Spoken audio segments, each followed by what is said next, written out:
오늘 히브리서 1장 4절에서부터 14절까지 말씀으로 천사보다 훨씬 뛰어난 아들 안에서 세워지는 영원한 왕국이라는 제목으로 두 번째 우리 말씀을 나누도록 하겠습니다. 지난 시간에 우리가 히브리서 1장 4절에서부터 14절을 이제 들어갔는데요. 이 단락의 주제는 예수 그리스도를 천사와 비교하고 있는 거예요. 우선 다시 좀 복습을 하자면 히브리서를 지금 받아든 수신자들에게 있어서 문제가 뭐였죠? 네? 이렇게 질문 드리면 대답을 하기가 참 애매하시죠? 딱 권사님 이렇게 하면 노래 답을 하는데 이렇게 그냥 회중들에게 딱 대놓고 질문하면 대답하시기가 뭐하세요? 그러니까 여러분 그냥 이렇게 네 감사합니다. 까먹었네요. 좀 정리를 하세요. 여러분 아무튼 여러분들 나름대로 이렇게 대답을 하실 수 있어야 돼요. 그러니까 이제 안 떠오르면 안 되는 겁니다. 확인을 제가 할 수는 없는데 제가 전에도 말씀드렸지만 이제 좀 시간 지나면 제가 신방 가면 여쭤볼 건지도 몰라요. 히브리서 수신자들의 문제가 뭐였어요? 그죠? 그럼 여러분 이제 대답을 하시는. 가장 간단하게 말하면 배교할 수밖에 없는 그런 위험한 상황이었다고 하는 거예요. 영적으로. 또 물리적으로도 그렇고요. 그러니까 믿음을 저버리게 되는 상황. 이유는 뭐였다고요? 박해가 있으니까. 예수 믿으면 박해받는단 말이에요. 그 당시에. 그리고 또 그들이 생각할 때 그러니까 크리스천으로서 신앙생활 하는 것보다 유대교에 머물러 있는 게 훨씬 더 나을 것 같다는 생각이 든다는 얘기예요. 왜냐하면 거기에는 화려한 예배가 있어요. 성전 제사가 있단 말이에요. 저렇게 해야 죄가 없어질 것 같은데 그렇잖아요. 지금 막 양도 잡고 해서 막 거기다 머리에 제사장이 막 이제 제가 서해졌다. 뭐 저 정도는 해야 좀 죄가 없어지지 않을까 싶은데 기독교는 그게 없단 말이에요. 그러다 보니까 이제 점점 믿음이 흔들리게 되는 거예요. 거기에 대해서 지금 히브리서 기자가 그들에게 지금 뭘 새로 가르쳐주고 있어요? 예수 그리스도에 대해서 가르쳐주고 있단 말이에요. 그러니까 우리가 믿음이 흔들린다든가 믿음이 잘못되는 그 기본적인 바탕은 뭐에 대한 오해 때문에? 예수 그리스도를 잘못 알고 있기 때문에. 그러면서 히브리서의 전체적인 그 주제어라고 할까요? 예수 그리스도에 대해서 설명을 하는데 예수 그리스도를 항상 어떻게 설명하고 있다? 보다 더 나은, 뛰어난 이렇게 다시 되돌아가려고 하는 그 유대교의 그 제사 시스템보다 예수 그리스도가 훨씬 더 나은 거다, 뛰어난 거다. 그러니까 그들의 눈높이에 지금 맞춰가지고 설명을 하고 있는 거죠. 그러면서 지금 쭉 그 앞으로 이제 전개되겠지만 여러분이 계속 반복하면서 이거를 배우시라는 거예요. 첫 번째 1절부터 3절까지 누구보다 뛰어났다? 선지자들보다 뛰어났다는 거예요. 선지자들보다. 그렇죠? 그리고 이제 오늘 이 단락의 주제는 누구보다 뛰어난 거예요? 천사들보다 뛰어나다. 그리고 이제 계속 이어질 누구보다 뛰어나다고요? 그 다음에 뒤에 모세. 듣다 외워지게 말씀해드릴 테니까 어쨌든 열심히만 들으세요. 한 10번 들으면 외워지겠죠. 여러분이 마음을 그러니까 제가 좀 이제 우리 비추교회만큼은 소위 말씀 설교 시간은 그냥 가만히 앉아서 내 마음이 촉촉해지는 시간이 아니에요. 배워야 된단 말이에요. 지식을 쌓는 시간이라고 생각하시라고. 지식을. 그러니까 우리 기독교가 이렇게 두툼한 정경이라고 하는 성경이 있는 종교란 말이죠. 그냥 감수성만을 터치하는 종교가 아니라 그리고 쉽게 읽혀지지도 않는 성경을 우리에게 주셨단 말이에요. 공부하라는 얘기예요. 공부. 여러분이 평상시에 공부가 되면 우리가 예배 시간에 좀 더 촉촉한 이야기를 나눌 수 있을지 모르겠지만 문제는 안 하시잖아요. 이 시간 말고는 여러분이 따로 공부할 만한 기회가 없으니까 제가 이 시간이라도 여러분이 말씀을 좀 이해하게끔 성경 66권이 있는데 여러분이 그 중에 어느 한 권이라도 누가 이웃집 아줌마가 와서 하나님 알고 싶다 그럴 때 청산 유수로 줄줄줄 말은 못해도 여러분의 성경에 한 권 들려져 있으면 왔다 갔다 찾기라도 하면서 가르쳐 줄 수 있는 그게 준비가 돼 있냔 말이에요. 외워서 하라는 건 기대도 안 해요. 필요하면 요즘 좋은 거 많잖아요. 이런 포스트잇도 좀 붙여놓고 메모도 좀 해놓고 순서대로 요거부터 시작해서 설명해주고 그 다음에 여기다 꼭 이렇게 표시해놓고 그 다음에 요거 설명하고 요 정도로라도 좀 준비가 돼 있냔 말이에요. 뭐 더 할 것도 핸드폰도 다 있고 잠깐만 화면 캡처 탁 해가지고 넘겨가면서 요거 보고 이렇게 설명해주고 준비가 돼 있냔 말이에요. 이렇게 좋은 시절에 우리가 살고 있는데 왜 그랬어요? 1차적으로는 저와 같은 목회자들이 뭐 어쨌든 책임이죠. 그렇게 안 가르쳤으니까. 그렇게 안 해도 신앙생활이 그냥 되는 줄 알고 그냥 했으니까 여러분도 그러셨을 거 아니에요. 걔도 야단을 맞아야 되는 거 아니에요. 아직도 젖먹이 수준으로 있으면 어떻게 하십니까, 집사님? 근데 그러면 또 막 여기만 교회야? 그래서 자, 다시 정리합시다. 더 나은인데 뭐보다 더 나으냐? 선지자 해서 선지자들보다 더 나은 예수 그리스도. 두 번째 오늘 천사보다 더 나은 예수 그리스도. 그 다음에 외우시라는 거예요. 누구보다? 모세보다 더 나은 예수 그리스도. 그 다음에 누구보다? 아론보다 더 나은. 일단 그렇게 비교를 한단 말이에요. 그리고 예수 그리스도 안에 뭐가 더 낫다? 언약. 예수 그리스도가 가지고 계신 그 언약이 옛 언약보다 훨씬 나은 언약이다. 또 예수 그리스도로 상징되는 그 성전이에요. 간단히 말하면 그게 저 눈에 보이는 저 성전보다 훨씬 나은 거다라는. 그리고 예수 그리스도의 희생 제사가 예수 그리스도 자신이 희생 제사였죠. 그게 저 염소 양의 피보다 훨씬 더 나은 거다. 그 얘기를 하는 거예요. 그걸 알았으면 그걸 왜 가냔 말이에요. 모르니까 그걸 가는 거죠. 저게 더 좋아 보이니까. 그러니까 그걸 가르치는 거예요. 자, 오늘은 이제 천사보다 더 뛰어난 아들, 그 안에서 세워지는 영원한 왕국이라고 하는 이 주제인데, 지난 시간에 우리가 말씀드린 것처럼 이 4절에서부터 14절까지의 내용 안에는 총 7개의 구약을 인용을 하고 있다고 했어요. 그러니까 결국 이제 우리가 그 구약을 이해를 해야 이 이야기가 좀 무슨 이야기를 하려고 하는 건지를 이해할 수 있다고 하는 거죠. 그러니까 그걸 알아야 된단 말이에요. 이게 무슨 맥락에서 이 히브리적인 전통을 가지고 있는 사람들이 어떤 상황에서 이걸 인용하던가 주로 그걸 가지고 설명을 하는 거니까.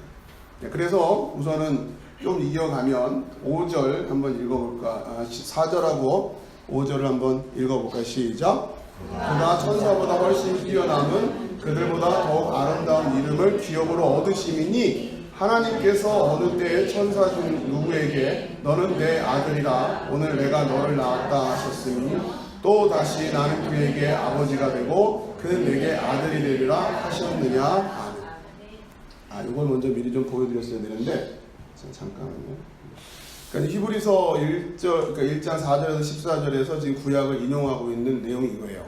쭉 해서 보시면 5절, 6절, 7절, 8절, 9절, 10절, 12절, 13절이 다 구약이란 말이에요. 시편, 2편, 또 사무엘하, 신명기, 시편이 굉장히 많죠.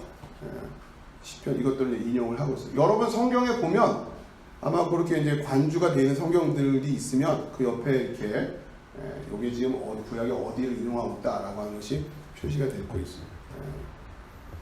오늘 이제 이걸 하나씩 살펴볼 거고요. 먼저 방금 전에 읽었던 히브리서 1장 4절에서 5절 이 말씀, 그가 천사보다 훨씬 뛰어남은 그들보다 더욱 아름다운 이름을 기업으로 얻으시니, 그들보다 더 아름다운 이름은 어떤 이름이죠? 아들이라는 이름이라는 게 아들. 하나님의 아들로 불리는 게 얼마나 대단한 거냐. 천사들도 천사로 불리지만 그들도 뭐라고 불리지는 않는다? 하나님의 아들이라고 불리지는 않는다. 이 얘기란 말이에요. 그러니까 훨씬 더 나은 거다. 근데 이제 바로 그 예수 그리스도가 그 아들이시다라고 하는 거. 우리 이제 그걸 이제 믿음으로 고백을 하는 거고, 그 믿음이 흔들리기 시작하면, 그렇죠? 말씀이 이제 들어가지가 않는 거죠. 자, 그러면서 5절에 하나님께서 어느 때에 천사 중 누구에게 너는 내 아들이라 오늘 내가 너를 낳았다 하였으며 또다시 나는 그에게 아버지가 되고 그는 내게 아들이 되리라 하셨느냐라는, 이게 지금 시편을 인용하고 있다고 하는 거예요. 시편 2편 7절에 제가 여기는 여기 띄워 놓을 테니까 계속 좀 가서 참고하면서 보셔야 돼요. 시편을 가고 2편.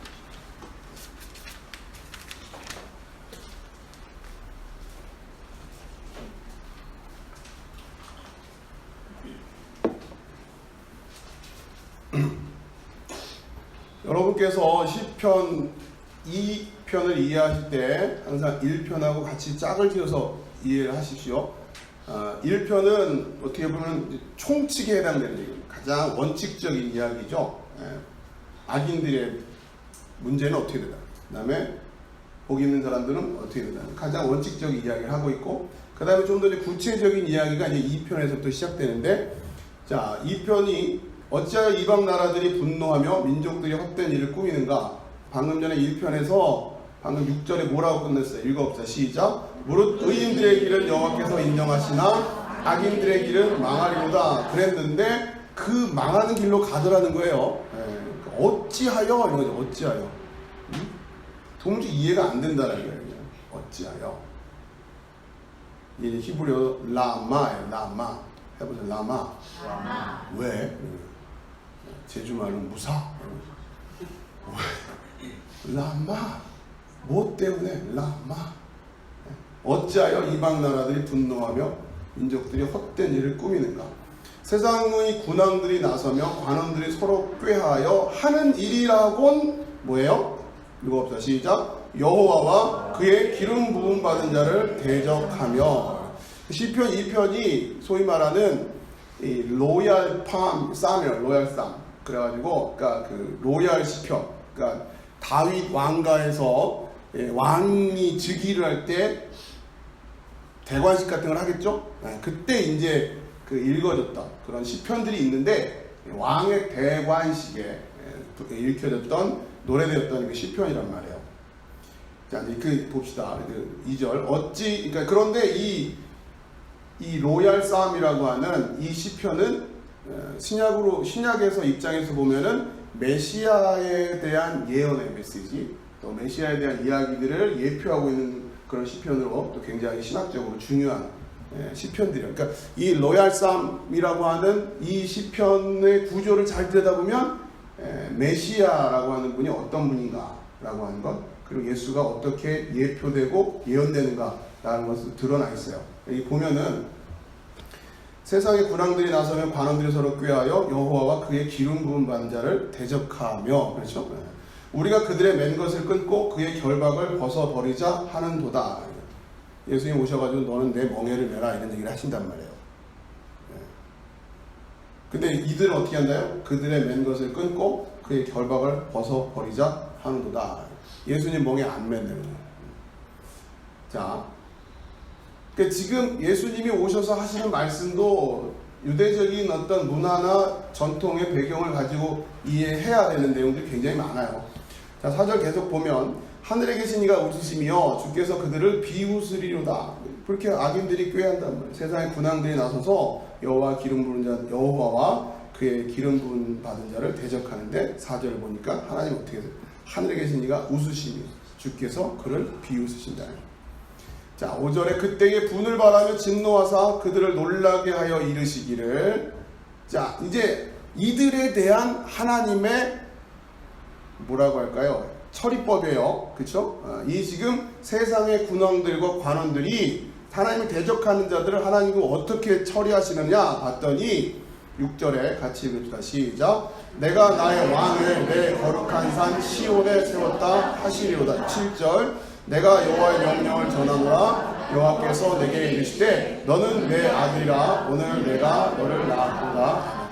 자, 그들을 어떻게 처리하신다? 하나님이 지금 시온에 왕을 세운다는 얘기예요. 이 시온이라고 하는 것은 우리말로 이제 시온인데, 좀 본토 발음식으로 하면 찌온이에요. 찌온. 찌온. 찌온. 시온. 이 시온산이라고 하는 것, 이게 이제 그 지금의 올드시티라고 하죠. 예루살렘 성의 남쪽에 위치한 그런 성인데, 거기가 이제 이 유대인들에게 있어서는 굉장히 또 신앙적인 중심지가 되는 거죠. 왜냐하면 이 유대인들에게 있어서 역사적으로 이들의 뇌리에 남아있는 산은 두 개예요. 첫 번째 산은 시내산, 그 다음에 두 번째 산은 시온산이란 말이에요. 시내산에서 출애굽을 한 이스라엘 백성들, 그렇죠. 그 다음에 두 번째 역사 속에서 중요한 의미로 등장하는 산이 시온산이란 말이에요. 자, 그런데 조금 달라요. 시내산이라고 얘기할 때하고 시온산이라고 얘기할 때 좀 다르단 말이에요. 왜냐하면 시내산이라고 하는 것은 출애굽한 이스라엘 전체를 가리킬 때 시내산. 근데 이제 시온산 그러면 물론 그게 이스라엘 전체를 가리키는 표현도 되기도 하지만 그러나 보다 더 역사 속에서 진행된 의미를 보면 전체 12지파 중에서 누구만? 유다 지파만. 이해되시겠어요? 왜냐하면은 여러분 5시간에 이제 배우셨으니까 이 정도 되면 표정들이 연결이 되는 표정이 돼야 되는데 아 그렇구나 이게 돼야 되는데 목사님 무슨 말씀하시는 거지? 이러면 안 돼요. 아시겠죠? 이스라엘 12지파였다가 북이스라엘과 남유다로 나뉘었잖아요. 그렇죠? 남유다는 말 그대로 유다지파 아닙니까? 유다지파. 나머지는 다 지금 북이스라엘 올라간 거고 그리고 그들은 다 어떻게 됩니까? 망하잖아요. 그러니까 소위 말해서 하나님의 구원의 계획 속에서 역사 속에서 쭉 이어지고 있는 지파는 누구밖에 없다? 유다 지파뿐이다 라고 하는 그런 메시지가 있는 거죠. 그러니까 이스라엘이 다 이스라엘이 아닌 거예요. 유다 지파 입장에서는 우리만 진짜 이스라엘인 거예요. 그런 맥락이 깔려 있단 말이에요. 시온이라고 할 때는, 시온산이라고 할 때는 물론 전체를 가리키기도 하지만 그러니까 그게 이제 다윗성하고 연결돼 있단 말이에요. 이해되시죠? 무슨 말씀이지? 그러니까 이 시온산이라고 하는 이 느낌은 굉장히 좀 복합적인 이미지를 갖고 있는 거란 말이에요. 다윗의 시대는 어땠겠어요? 어쨌든 전체 통일 왕국 시대였으니까. 자, 그러나 남과 북으로 나뉠 때는 시온산 그러면 뭐에 대한? 정통성에 대한. 우리가 진짜다라고 하는 이야기가 거기에 있는 거란 말이에요. 결국 역사의 싸움은 정통성의 싸움이에요. 그걸 놓쳐버리는 순간 말이 안 되거든요. 그리고 역사의 주변부로 흘러가게 되고. 그러니까 지금 오늘날 우리 사회에서 벌어지고 있는 소위 말하는 대한민국의 정체성에 대한 논란이 이런 거란 말이에요.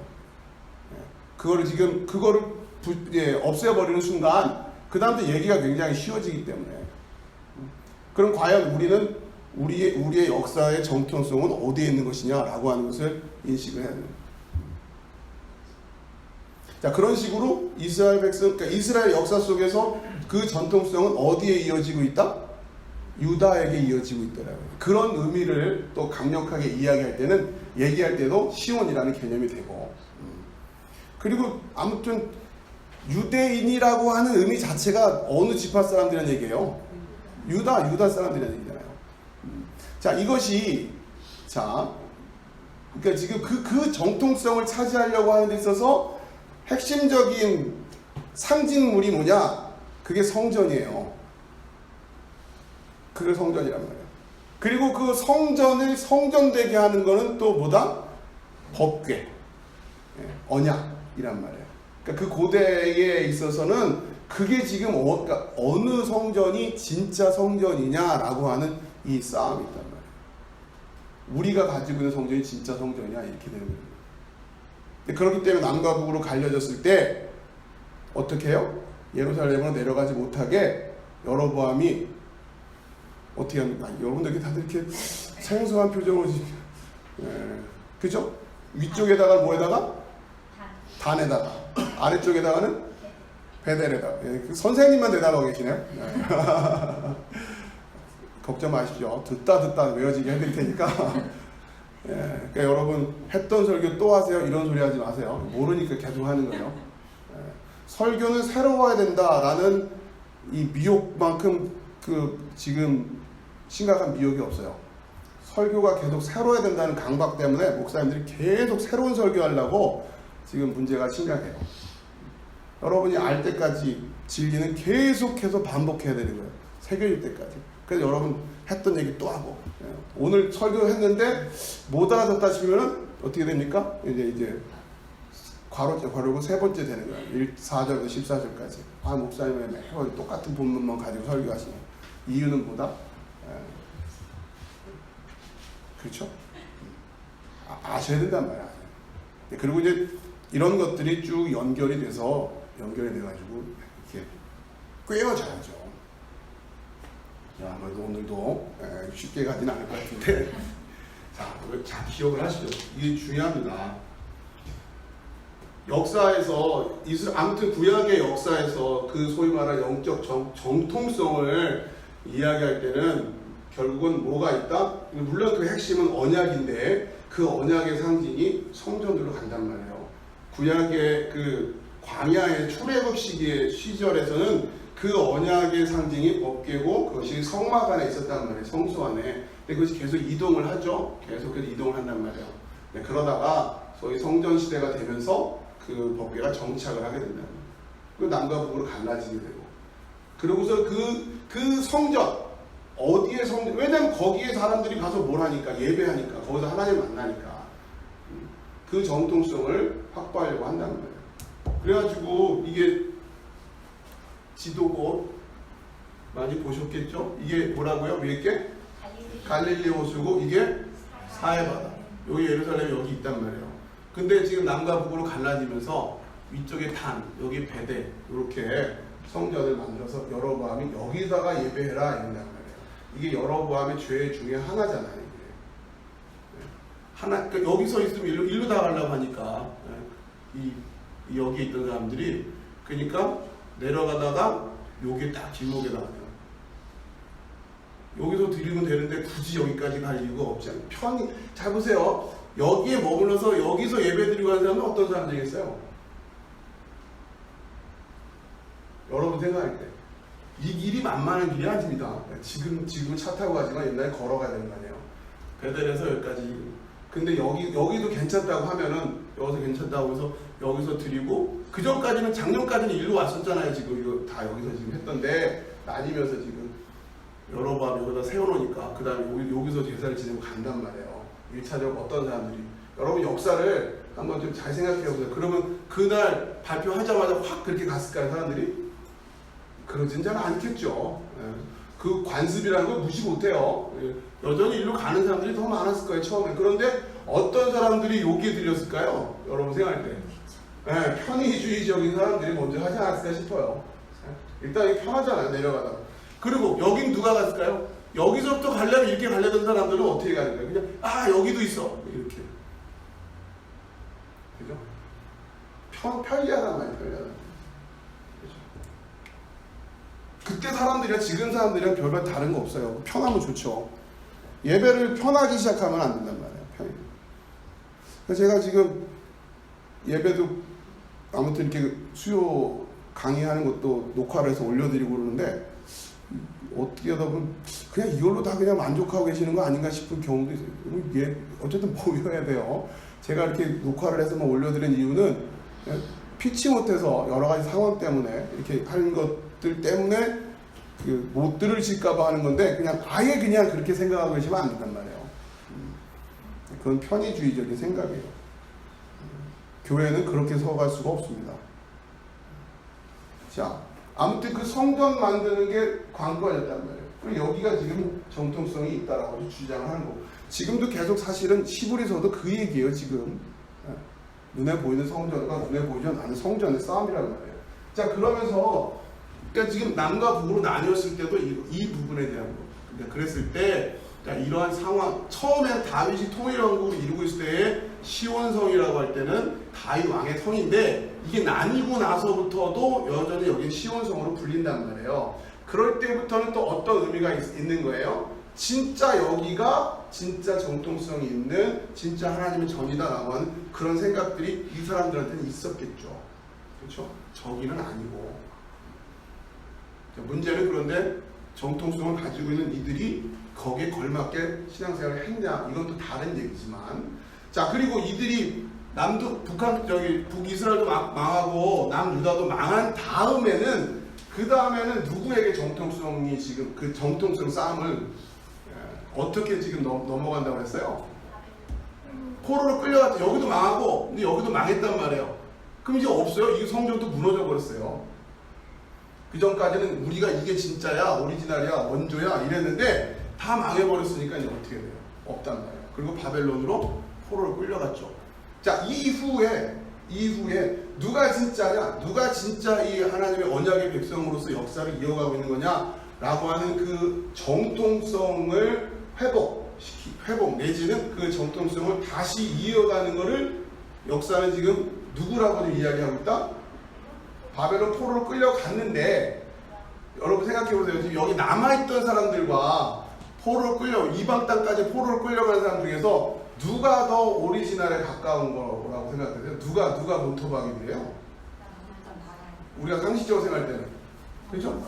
여기 계속 남아서 살아있는 사람들 아니에요? 제주도 사시니까 여러분들 잘 아시잖아요. 제주도는 일단 제주도 한번 떠나면 그 다음부터는 그냥 순수성은 떨어지는 거예요. 육지 나가는 순간 저건 육지 것 돼버리기 때문에. 그죠? 여기 계속 뿌리를 내고 여기서 살아야 제주도 사람이에요. 마찬가지예요. 여기 이 땅이 어쨌든 남아가지고 여기서 남아있던 사람들과 이렇게 끌려간 사람들 그리고 이들이 다시 돌아오는데 돌아오는데 누가 역사의 그 정통성을 가진 거냐라고 하는 것을 지금 이 포로에 갔다가 귀환한 사람들이 우리가 여기에 남아있던 사람들보다 우리가 더 정통성을 가지고 있다라고 그들이 주장하는 이유가 뭐라고요? 성전 재건. 여러분 이런 무너진 성전을 누가 다시 짓느냐? 그러니까 이 땅에서 터잡고 뭐 결혼하고 뭐 애기 낳고 산다고 해서 이 땅의 백성이 아니라 그래서 약속의 백성이 아니라 누가 약속의 백성이다? 이 성전을 다시 짓는 자들이 진짜 약속의 백성이다라고 하는 그 신학이 쭉 이어지고 있는 거란 말이에요. 그 신학을 가지고 역사를 다시 기술한 사람들이 그 역사를 다시 기술한 그들을 어떤 사과? 역대기 사과라는 거예요. 다들 생소하게 들리시네요.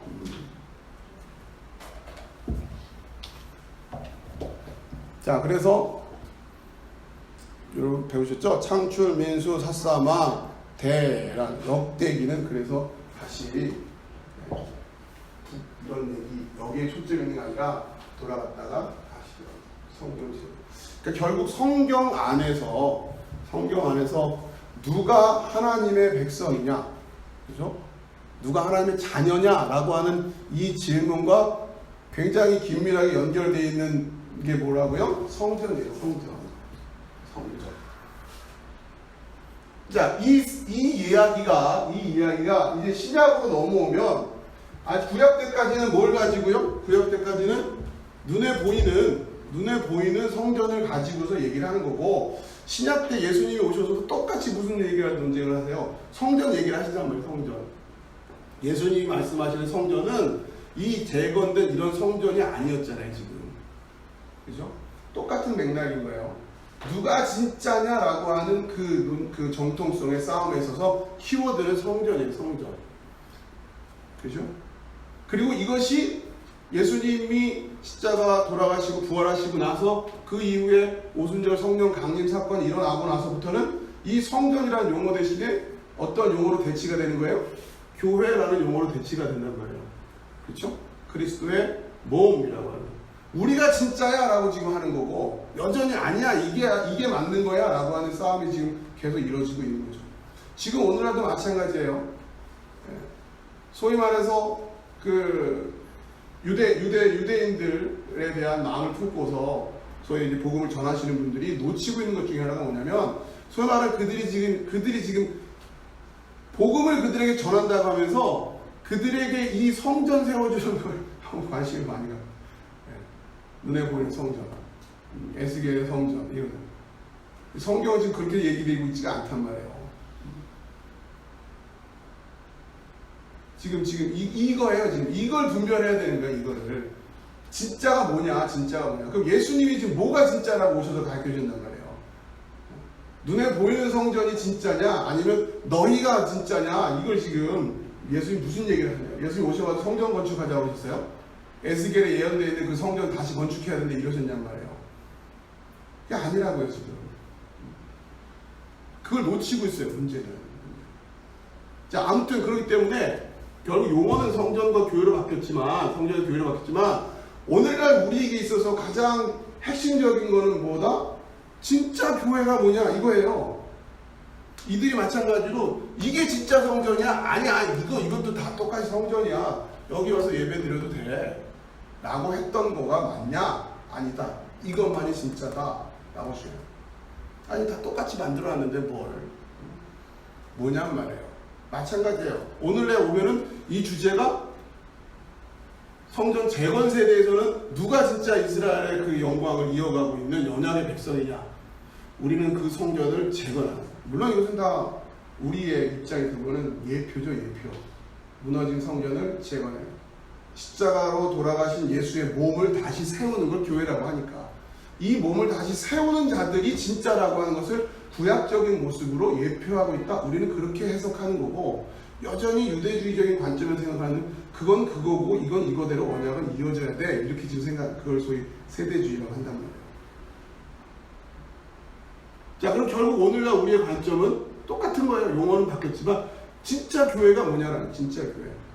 이 당시에는 뭐였어요? 하나님의 언약이 여기 법궤가 있기 때문에 이걸 무시할 수가 없는 거예요. 아무리 이렇게 그러나 그걸 무시하는 사람들은 그 하나님의 법궤가 여기 놓여 있는데 그걸 무시하는 사람들은 그냥 이런 데 가는 거죠. 그냥 그게 그 중요성에 대해 별 신경 안 쓰는 거예요. 성전이 성전인 이유는 뭐 때문이었다? 화려한 어떤 외양과 제사 시스템이 있어서 성전이었던 게 아니라 성전이 성전인 이유는 뭐 때문이었다? 법궤 때문이었단 말이에요. 다시 말하면 이 언약, 그렇죠? 하나님의 제사, 하나됨에 대한 그 원리가 여기 있기 때문에 여기가 진짜였던 거지 아니란 말이에요. 지금도 마찬가지예요. 그냥 교회가 다 교회냐? 똑같은 얘기를 우리 그 질문을 해야 되는 거예요. 왜? 우리는 이 싸움을 하고 있는 그 역사 속에서 살고 있다고 우리가 얘기를 하기 때문에. 진짜 교회가 뭐냐는 말이에요. 그러니까 진짜 성전이 뭐냐는 얘기랑 똑같은 거예요. 뭐가 있어야 된다? 법궤가 있어야 되는 거예요. 구약식으로 말하면. 그러면 진짜 교회는 뭐가 있어야 되냐? 여러분 그걸 대답을 해야 되는 거예요. 그게 있냐로 확인해야 옛날에는 눈으로 확인할 수 있었지만 지금은 눈으로 확인할 수 있는 시대가 아니니까 진짜 교회 안에 있어야 될 게 뭐냐? 뭐가 있어야 돼요? 그걸 확인해야 돼요. 그래 여러분은 하나님의 언약의 백성으로서 계속 하나님의 구속사의 역사를 살아가고 있는 거예요. 그 맥락에서 지금 히브리서 기자가 지금 이런 거 아니냐 지금 이런 얘기를 하는 거예요. 그러면서 그 눈에 보이는 성전의 제사보다 훨씬 뛰어난 예수 그리스도 그 성전으로 가지 않고 왜 자꾸 그를 가려고 하느냐 그 얘기를 하는 거죠. 예수님도 환상설교에서 너희의 의가 바리새인과 서기관 낫지 않으면 안 된다 그랬단 말이에요. 바리새인과 서기관들이 가지고 있는 이 성전을 가지고서 말하고 있는 그 의와 이게 지금 차원이 다르단 말이에요. 그러지 않으면 안 된다 그 얘기를 합니다. 자 그러면 다시 질문을 돌아가 도대체 뭐냔 말이에요. 뭐냐 그 성전 안에 그 교회 안에 뭐가 있어야 되냐 그죠? 법궤, 언약, 희생 지금 이제 눈에 보이지 않으니까 간단치가 자 2절 다시 시온 설명하다 이렇게 되는데 큰일 났습니다. 이게 준비한 거는 여기 시온에서 자 시온이라고 하는 의미가 그런 거예요. 내가 나의 왕을 내 거룩한 산 시온에 세웠다. 이게 하나님이 이 세상의 군왕들을 처리하시는 방식이에요. 그러니까 하나님의 왕을 세우신다는 거예요. 하나님 왕을 세워요. 그리고는 그 왕을 뭐라고 불러요? 너는 내 아들이라.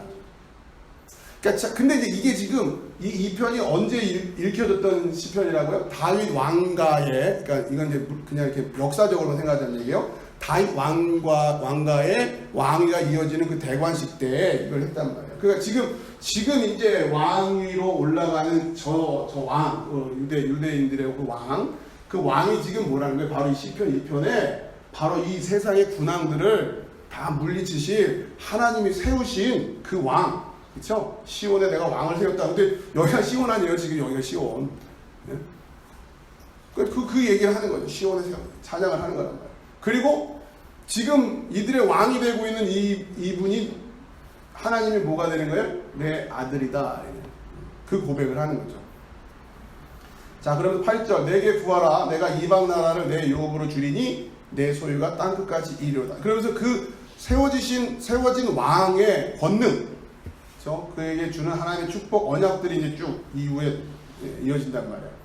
그 왕은 어떤 왕이에요? 지금 이스라엘 유대인 백성들이 지금 막 왕의 대관식을 보면서 하고 있는 그 왕을 지금 하나님이 세웠다고 하고 계시, 하나님의 아들이라고 하고 하나님이 약속을 하시면서 내 소유가 땅끝까지 이를 거고 내가 철장으로 그들을 깨뜨리며 질그릇같이 부수리라 하시도다. 그 왕에 대한 찬양인 거죠. 우리 왕이 지금 이렇게 세상 임금들을 다 무찌를 수 있는 왕이에요. 자, 그러나 이제 이것을 신약 시대에서는 어떻게 이해한다? 이 메시아적인 관점으로 지금 해석을 하는 거예요. 10절 그런즉 군왕들아 너희는 지혜를 얻으며 세상의 재판관들아 너희는 교훈을 받을지어다. 여호와를 경외함으로 섬기고 떨며 즐거워할지어다. 그의 아들에게 입맞추라. 그렇지 아니하면 진노하심으로 너희가 길에서 망하리니 그의 진노가 급하시니라. 여호와께 피하는 모든 사람은 다 복이 없도다. 12절에 그의 아들에게 입맞추라 그러죠. 그의 아들에게 입맞추라. 입맞추라라고 하는 이 단어가 기억나시는지 모르겠지만 이 단어가 어떤 단어라고 의미상 통하는 단어라고 했는지 기억나세요? 입맞추라. 여러분 그때 설교할 때 여러분 엄청 은혜 받으시던데 이거 까먹으시네. 예배예요, 예배. 예배라는 단어와 입맞추다는 단어가 어원적으로 상당히 연결이 돼 있어요. 그러니까 입맞춤의 행위라고 하는 것은 굉장히 친밀한 표현임과 동시에 예배의 표현이란 말이에요. 예배. 그러니까 그의 아들에게 입맞추라라는 이야기를 그냥 시적인 걸로만 해석하지 마시고 오늘날 우리가 이해하기 쉽게 하면은 예배해라 이런 얘기예요. 여러분 영화 보면 다 이렇게 하잖아요. 입맞추잖아요. 이게 뭐냐고요 지금 그게? 예배 전통이란 말이에요. 당신은 내가 예배합니다. 그렇죠? 생각해보세요. 왕 앞에 가면 왕이 입 맞춰주는 게 아니고 왕에게 손을 내밀면 자기가 입을 맞추잖아요. 그건 뭐야? 내가 당신을 리스펙트합니다. 존경합니다. 예배합니다. 그런 의미란 얘기예요. 입 맞추다고 하는 게. 그렇죠? 이제 기억나세요? 그래서 제가 계속 반복해서 뭐라고 하지 마세요. 까먹고 계시기 어떻게. 여기 하나 더 했는데 이걸로 안 끝나고. 자, 그런데 가룟 유다가 예수를 파는 사인이 뭐였다고요? 괜찮네. 계속 같은 거 해도 계속 은혜 받으시니까 한 1년쯤 있다 또 하고 좀 기억하세요. 저 제발 마음에 새기시고 일주일 동안 계속 반복하면서 여러분 이런 거는 한번 들으면 까먹을 수가 없을 것 같은데, 그렇죠? 가룟 유다가 예수님을 파는 사인이 입맞춤이었어요. 여러분 이 아이러니를 이해하시란 말이에요. 우리는 예수를 뭐로 팔아요? 예배로 팔아요. 예배로.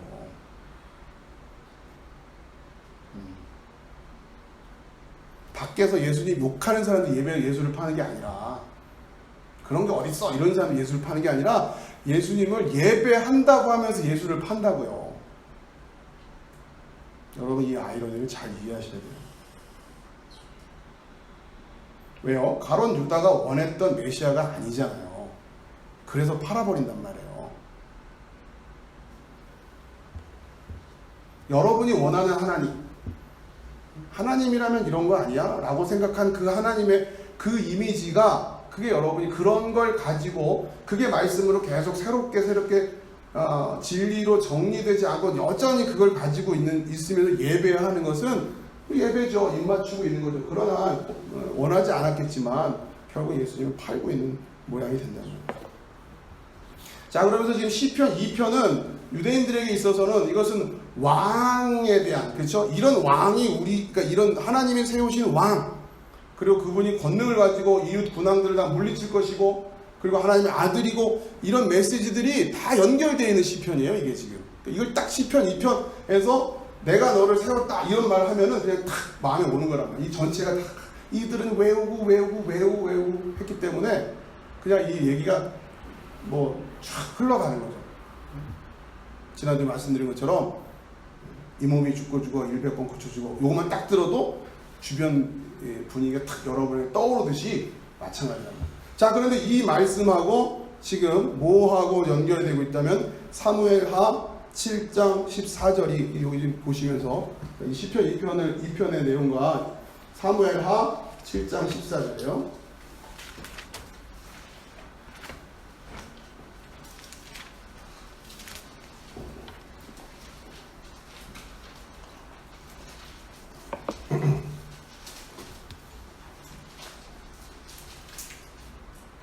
자, 사무엘하 7장은 다윗 언약이라고 해서 하나님께서 다윗에게 지금 약속을 했어요.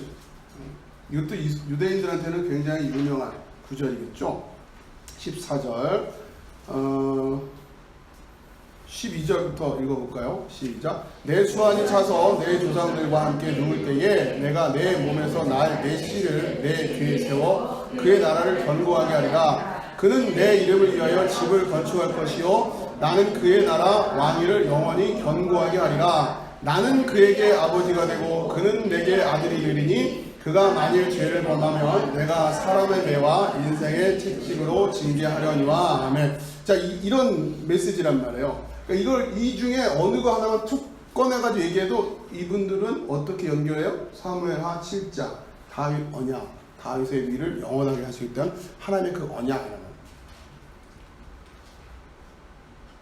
그러니까 지금 5절에 하나님께서 어느 때 천사 중 누구에게 너는 내 아들이라 오늘 내가 너를 낳았다 하면서 하셨으며 또 다시 나는 그에게 아버지가 되고 그는 내게 아들이 되리라 하셨느냐. 요 구절 딱 읽으면 사무엘하 7장 14절 다윗 언약, 다윗의 위가 영원하겠다고. 무슨 얘기를 하고 싶다라고 하는 거를 지금. 그러면 시편 2편과 사무엘하 7장을 같이 연결했다는 얘기는 지금 예수 그리스도를 뭐로 지금 그 시온의 왕, 그렇죠? 왕의 대관식 때 불렀던 그 노래와 더불어서 다윗에게 내 시가 영원할 것이다 라고 약속했던 그 메시지를 같이 얘기하니까 지금 예수 그리스도를 뭐로 이해하고 있어라? 바로 그 시온의 설 그 왕, 하나님이 세우신 그 왕, 그래서 세상의 군왕들과 관원들의 대적하는 자들을 다 깨뜨려버린 그 왕, 그리고 그 위가 어떻게 영원할 것이다 라고 약속하셨던 그분이다 라고 하는 것을 지금 이해시키려고 하는 거예요. 우리가 예수를 그리스도로 고백할 때는 이게 연결이 돼서 끌어와야 되는 거예요. 구약의 이 이야기들이 쭉 연결되면서 그렇게 약속했던 그 말씀했던 그분이 바로 이분이구나, 바로 이분이라고 우리가 고백하는 거구나 라고 하는 것이 쭉 연결이 되는 거예요. 그거예요. 지금 여러분 히브리서 1장 4절에서 5절을 요것만 쫙 읽어도 지금 말씀드린 시편 2편과 사무엘하 7장이 같이 배경이 쭉 이해되면서 말씀이 연결되야 된다는 거예요. 자, 또 사도행전 4장 25절을 가볼게요. 굉장히 유대인들이 좋아하는 본문이에요. 지금 이게 보시면 사도행전 4장 25절. 네. 25절에서 27절 같이 읽어봅시다. 시작. 또 주의 종 우리 조상 다윗의 입을 통하여 성령으로 말씀하시기를 어찌하여 열방이 분노하며 족속들이 허사를 경영하는고 세상의 군왕들이 나서며 관리들이 함께 모여 주와 그의 그리스도를 대적하도다 하신 이로소이다. 그렇죠? 27절 시작. 과연 헤롯과 본디오 빌라도는 이방인과 이스라엘 백성과 합세하여 하나님께서 기름 부으신 거룩한 종 예수를 거슬러. 28절도 읽어볼까요? 하나님의 권능과 뜻대로 이루려고 예정하신 그것을 행하려고 이 성에 모였나이다. 아멘. 그렇죠? 이게 지금 이 이야기가 지금 또 왜 여기서 인용되고 있는가? 그러니까 인기 있는 구절이에요. 이스라엘 백성들의 입장에서, 유대인들 입장에서 어떠한 상황에 대해서 이야기를 하려고 할 때 늘상 상식적으로 쭉 이해하던 그런. 여러분도 그 정도 수준으로 이 메시지가 여러분의 마음속에 녹아 있어야 이 얘기가 쭉 읽을 때 이게 무슨 얘기구나 라고 해서 자연스럽게 읽어진단 말이에요. 그러니까 히브리서를 이해하려면 또 사도행전 이 부분을 이해하려면 사실은 시편 2편을 열심히 공부하고 사무엘하 7장 이런 부분을 열심히 이해하고 또 어떻게 해요? 이 역사를 전체적으로 잘 이해하고 있어야 이런 메시지들이 짧게 말을 하지만 그 문맥이 여러분의 마음속에 탁 오면서 하고 길게 설명할 이유가 근데 지금 왜 자꾸 길어지는 이유는 뭐예요? 여러분 그걸 잘 모르시니까. 우리는 다 간단 말이에요. 충신, 한산섬 달 밝은 밤에 이 한마디만 딱 하면 이순신 장군 적에게 나의 죽음을 알리지 마라. 이 한마디면 다 끝나잖아요. 뭘 그걸 주저리 설명할 이유 없잖아요. 우린 다 알잖아요. 근데 외국인이만 앉아있으면 설명해 드려야죠. 이게 지금 뭐냐면요. 이순신 장군이라고 있었는데요. 이순신 장군, 임진왜란이라고 있었는데요. 그게 얼마나 어처구니없는 전쟁이었고 이순신 장군이 그런 나의 죽음을 적에게 알리지 말라. 이 상황이 어떤 상황이에요. 이거 다 설명하려면 느낌이 우린 적어도 그 한 줄의 표현을 마음속에 새기기 위해서 우린 계속 여기 살았기 때문에 그게 몇십 년이 쌓여가지고 그 센텐스, 그 문장의 느낌이 딱 온단 말이에요. 그러니까 그렇게 되기까지 우리가 연습을 안 하면 이 메시지가 들어오지가 않아요. 더더군다나 계속 곱씹어도 쉽지 않은데 매 주일마다 새로운 설교 얻는다고 계속 그렇게 되고 있으면 말씀이 굉장히 피상적이 되는 거죠. 자, 이처럼 사도행전에서도 이렇게 지금 시편 2편 또 사무엘하 7장 이런 얘기들이 지금 연결되고 있어요. 자, 그러면서 이 사무엘하 7장 이하의 이야기가 또 어디에서 이게 지금 이제 아까 보여드린 것처럼 이 5절에서 인용되고 있는데 누가복음 1장 누가복음을 합시다. 누가복음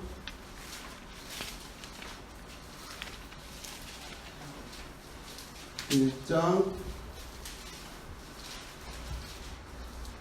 31절 찾으셨어요? 자, 이게 지금 누가복음에 어떤 상황이냐면 마리아에게 지금 천사가 와서 예수 잉태, 그렇죠? 소위 그 수태고지라고 해요. 어려운 말로 수태고지.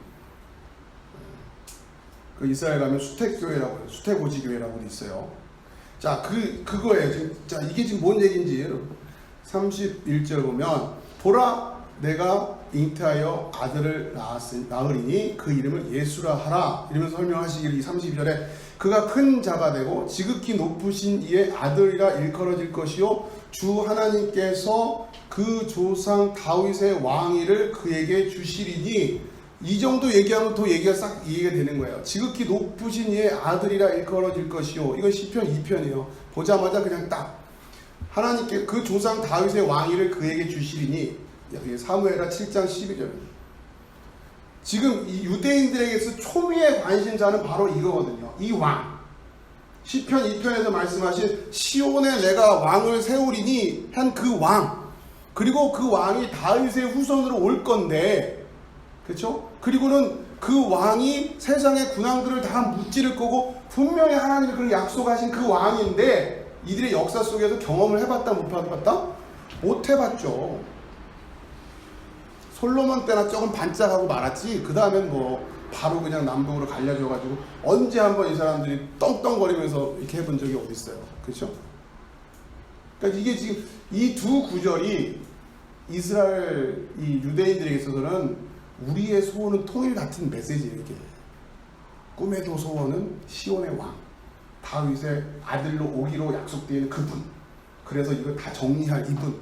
얼마나 그 약속으로서 그 주변의 강대국에 치이면서 살아온 역사들이니까 포로로 끌려가고 지금도 여전히 예수님 당시에도 로마의 속국으로 살고 있고 우리의 소원은 통일, 꿈에도 소원은 통일. 근데 문제는 지금 오늘날 우리 시대도 마찬가지인데 그 우리의 소원은 통일, 꿈에도 소원은 통일이 지금 우리를 미혹시키고 있어요. 그게 문제인 거예요 지금. 통일이면 다 되는 게 아니잖아요. 똑같아요. 오늘 히브리서 메시지도 메시아가 그 메시아가 아니었는데 이들이 잘못 오해했단 말이에요. 그리고 그 메시아를 원하는 거예요. 이해하시겠어요? 이들이 그리고 있는 그 메시아가 아니었단 말이에요. 메시아는 그런 메시아야 되는데 그러면서 지금 예수님도 그것을 가르치는 거예요. 자, 그러니까 이거를 그러니까 다시 말씀드리면 우리의 소원은 통일 이걸 알고 있는 사람들은 다 알았듯이 마리아에게 수태고지를 하는데 천사가 와서 너가 아들을 낳을 건데 그 아들이 바로 이렇게 할 거야 라고 이렇게 얘기했던 얘기는 이걸 듣는 사람들은 다 뭐라고 느껴진다? 아, 이제 드디어 그 시편 2편에 됐던 그 왕, 다윗에게 약속하셨던 나단 선지자를 통해서 약속하셨던 그 왕이 진짜 이제 그 다윗의 자손의 왕이 이 마리아에게 잉태되는 거구나 라고 좀 들려지라고 지금 이 이야기를 하고 있는 거예요. 우리한테는 그게 안 들리지만 문제는 여러분이 그러니까 이걸 볼 때마다 그게 들려진다는 거예요. 이들이 얼마나 간절히 원했을까. 그런데 그 간절히 원했던 분이 바로 이 그리스도다라고 하는 건데 문제는 그 그리스도를 이들이 잘못 오해했다라고 그거예요. 그러면서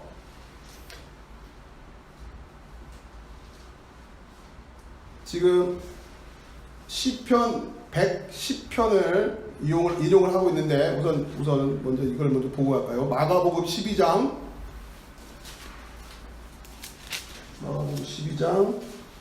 35절. 네. 자, 그런데 이 주제에 대해서 예수님께서 강해를 하시는데 뭔가 좀 다르게 강해를 하시는 거예요. 이 주제예요. 지금 우리의 소원은 통일, 꿈에도 소원은 통일. 그거를 지금 35절 제가 읽을 테니까 눈으로 잘 따라오세요. 지금 이게 어떤 맥락에서 얘기가 되고 있는지를 여러분 아셔야 됩니다. 예수께서 성전에서 가르치실세 대답하여 이르시되 어찌하여 서기관들이 그리스도를 다윗의 자손이라 하느냐. 왜 이런 질문이 나오는지 아시겠죠? 자, 다윗이 성령에 감동되어 친히 말하되, 이게 시편 110편이에요. 주께서 내 주께 이르시되 내가 내 원수를 내 발 아래에 둘 때까지 내 우편에 앉았으리라 하셨도다. 요거 여러분이 손가락으로 껴놓고 시편 110편을 봐보세요. 시편 110편 1절 찾아서 다 하셨습니까? 네, 한번 읽어보세요. 시작. 여호와께서 내 주에게 말씀하시기를 내가 내 원수로 내 발판에 들게 하기까지 너는 내 오른쪽에 앉아있으라 하셨도다. 네, 아멘. 자, 지금 여호와께서 누구에게 말했어요? 여호와께서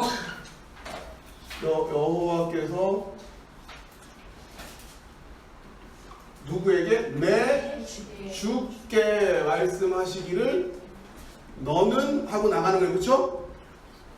이거 국어입니다. 네, 국어예요. 너는 할 때 이게 지금 아까 우리가 봤던 그렇죠? 그 약속이잖아요, 지금. 근데 이 너는 해서 나오는 이 너는이 결국 뭐가 될 거예요? 메시아가 될 그 사람 아니에요, 그렇죠?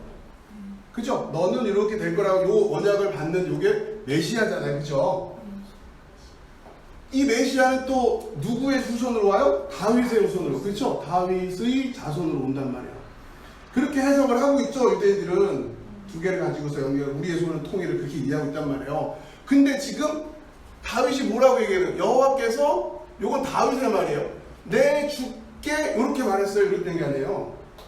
그러면 메시아가 아니고 메시아는 다윗의 자손인데 이 다윗의 자손을 다윗이 내 주께 이렇게 얘기하고 있단 말이에요. 이 국어가 이해되세요?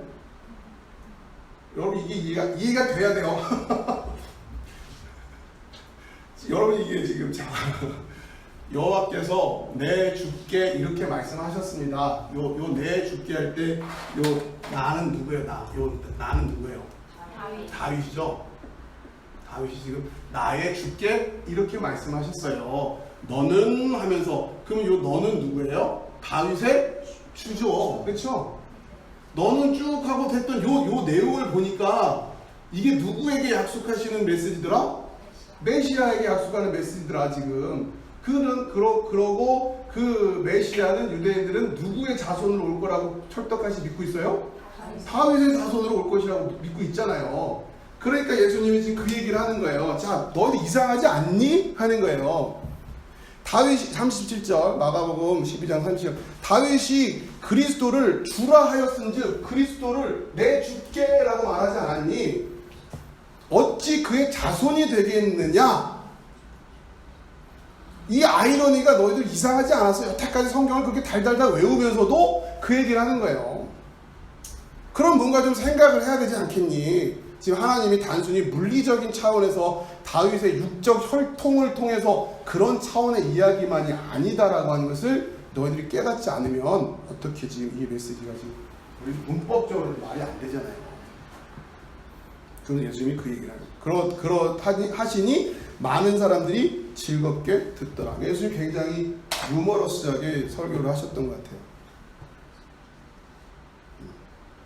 그러니까 성경 안에 성경이 가지고 있는 역설이에요. 자기 모순이란 말이에요. 분명히 다윗의 자손으로 오실 거라고 약속이 돼 있는데, 그렇죠? 그 다윗의 자손을 또 다윗은 자기가 내 주께 이렇게 이야기하고 있단 말이에요.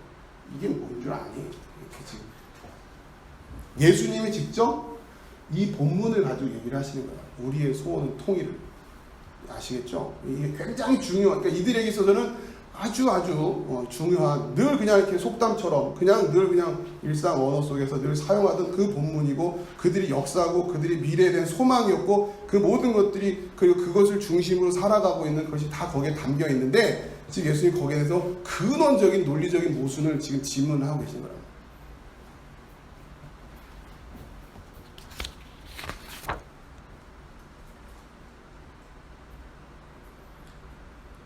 자, 지금 왜 이런 이야기들을 이제 히브리서에서 진행이 되고 있냐면, 지금 히브리서 기자가 이야기하는 것은 뭐냐면, 천사보다 나은 그리스도다라고 하는 것을, 예수가 천사보다 나은 그리스도라고 하는 것을 설명을 해야 되는데, 문제는 뭐예요? 이들이 또 여전히 메시아라고 하는 그 이미지를 또 여전히 과거식의 그 유대적인 메시아관으로 이해하고 있으면 이게 지금 또다시 반복이 된단 말이죠. 그러니까 지금 지금 문제가 지금 있는 거예요.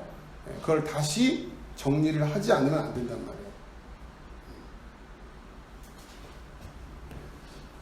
자, 오늘 꽤 많은 말씀을 들으신 것 같아요. 정리가 좀 필요하실 텐데, 또 제가 잘 녹화를 해서 올려드릴 테니까 보시면서 좀 이해를 하시고, 아무튼 시편 2편과 사무엘하 7장의 관계, 여러분 잘 일단 이해하십시오. 잘 마음속에 새겨서 그 두 가지, 그리고 이스라엘 역사 속에서 성전이 갖는 의미가 무엇인지, 그리고 그것이 오늘날 신약의 시대를 살아가고 있는 우리에게 있어서 여전히 어떤 의미여야 되는지, 누가 진짜, 결국 그 싸움이란 말이에요. 누가 진짜 하나님의 그 아들이 될 거냐. 마지막은 그거잖아요. 지금 관심이 있는 거. 나는 하나님의 아들인 줄 알았는데 난 널 몰라 이러시면 어떡할 거란 말이에요. 그걸 뭘로 확보할 거냐면, 여러분, 그 당시에 유대인들은 성전에 가서 그렇게 형식적인 제사를 드리면, 또 육체의 할례를 받으면 하나님의 언약이 나는 확보된다고 생각하고 있었고, 예수님이 오실 그거 아니라고 하는 거고, 바울도 그걸 얘기하는 거고, 그러면 무엇으로 그것을 확보할 것이냐. 우리는 그게 관심이 있어야 되는 거죠. 그렇죠? 여러분의 그것이 있느냐, 내가 그것을 알고 있느냐, 최소한 이런 부분에 대해 여러분이 관심을 갖고, 이런 주제에 여러분들의 마음이 좀 화들짝 놀라시길 바라요. 그냥 밋밋해 하지 마세요. 그냥 늘 익숙한 신앙생활로 그냥 늘 듣던 거고, 늘 뭐 나름대로 고민하고 있었던 거라고 생각하는 정도로 하지 마시고, 정말 진지하게 이 부분에 대해서 여러분들이 묵상을 하셔야 된다. 자, 기도하겠습니다.